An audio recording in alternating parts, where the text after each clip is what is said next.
ICICI bank का नया फरमान सुना आपने।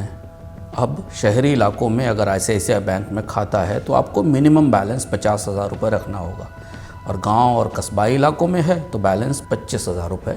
ये पहले सीमा 10,000 रुपये की थी। अगर आप इस पर नाराज़ हो रहे हों और ये लग रहा हो कि रिजर्व बैंक कुछ नहीं सुन रहा है, तो आरबीआई ने भी कल कह दिया कि इसमें दखल नहीं देगा, क्योंकि बैंक का अपना फैसला है और बैंकों को ऐसा करने की आज़ादी मिली है। आखिर आईसीआईसीआई बैंक ऐसा क्यों कर रहा है?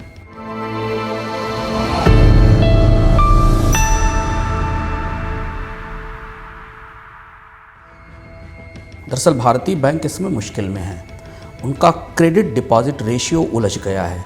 जितनी बचत आती है उतना ही कर्ज में चला जाता है।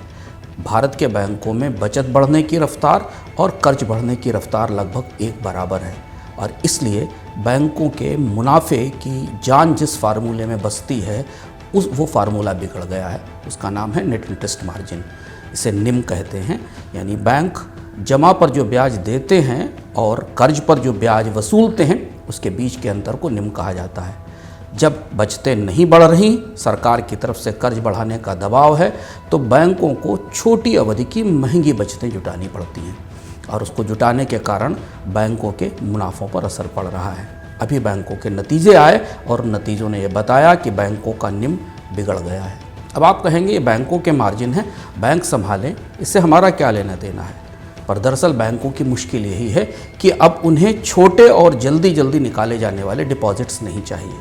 उन्हें चाहिए बड़े और स्थायी डिपॉजिट्स, और ऐसा करते हुए ही वो अपनी वित्तीय स्थिति को मजबूत रख सकते हैं। तो अब यहाँ से भारतीय बैंकिंग में एक बड़ा बदलाव शुरू हो रहा है।